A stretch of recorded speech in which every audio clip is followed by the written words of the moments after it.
Shalom, selamat hari sahabat. Berita mison kita pada sahabat ini berjudul Menjadi Berkat Bagi Orang Lain, yang diceritakan oleh Blessing Katambutsa, berasal dari Zambia dan dia berumur 31 tahun. Mari kita ikuti kesaksiannya. Nama Blessing merupakan bukti dari berkat-berkat Tuhan yang melimpah. Keluarganya ke gereja setiap hari Minggu di Zimbabwe, tetapi mereka tidak taat beribadah.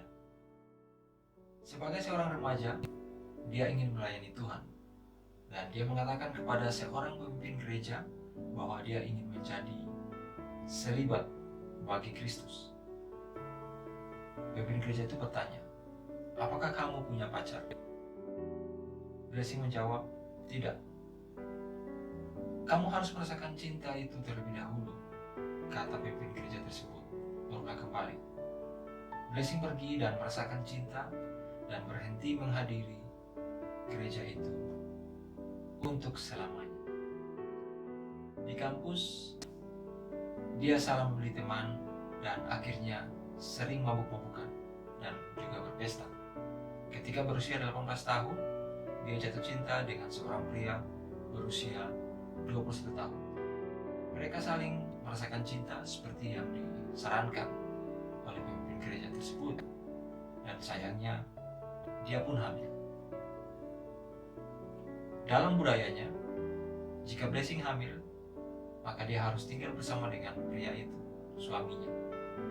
Jadi dia mulai pindah untuk tinggal bersama, dan ibunya juga ikut.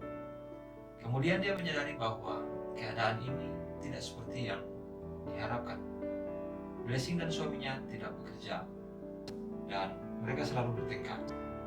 Sekarang mereka sudah memiliki 2 orang anak, namun yang terjadi mereka sering dan terus bertengkar. Dia tidak tahu apa arti pernikahan. Mereka berdua memiliki impian dan harapan sendiri-sendiri, dan ibunya rasanya tidak selalu bersikap baik. Blessing mulai menghadiri gereja suaminya pada hari Minggu. Suatu saat dia jatuh sakit dan tinggal di rumah ibunya untuk waktu yang cukup lama. Di rumah ibunya, dia mempunyai 2 mimpi yang tidak biasa tetapi identik, yang berselang 3 hari. Dalam kedua mimpi itu, dia mendengar bunyi sirene dan melihat orang berlarian ke segala arah. Dia juga melihat sebuah batu besar turun dari surga dan sebuah panah menunjuk ke sebuah salib, di mana beberapa orang sementara berdiri. Dia mendengar suara berkata, "Bertobatlah, karena dunia akan segera berakhir."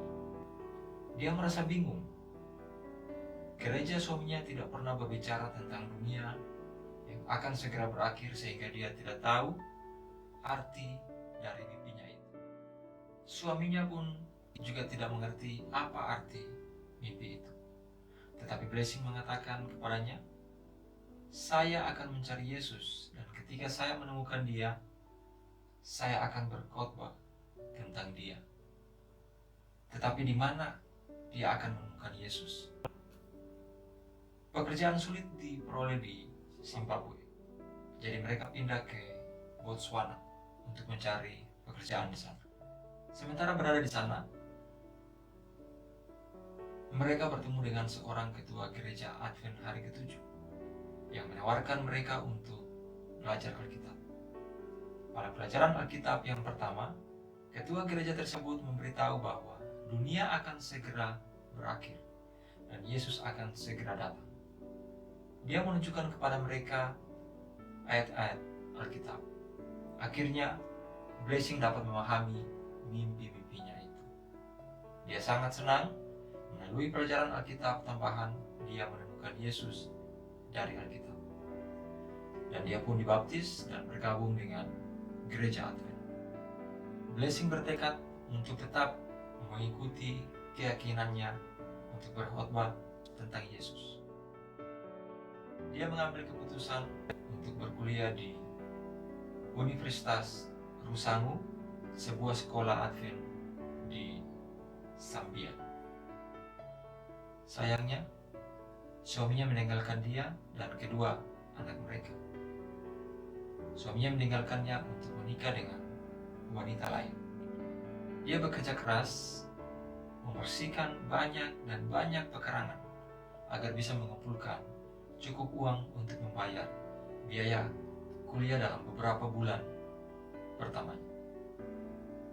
Ibunya juga turut membantu, dan pihak universitas mengizinkan Blessing bergabung dalam program bekerja untuk membantu membayar uang kuliah pada bulan-bulan selanjutnya. Dia memutuskan untuk mengambil jurusan teologi agar dapat belajar lebih banyak tentang Tuhan dan mempersiapkan diri untuk mengajar orang-orang muda lain agar memiliki pengharapan yang sama seperti yang dia miliki saat ini. Seburuk apapun keputusan yang telah dibuat dalam hidup, Tuhan selalu siap memberikan kesempatan yang kedua. Sama seperti suara yang ada dalam mimpinya, dia sementara memanggil kita untuk mengubah arah kita, mengubah hidup kita dan mengikuti Allah. Dan suara itu berkata, "Bertobatlah, karena dunia akan segera berakhir. Yesus akan segera datang.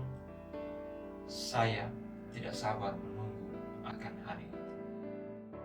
Demikian berita misi Advent pada saat ini. Shalom, selamat sabat.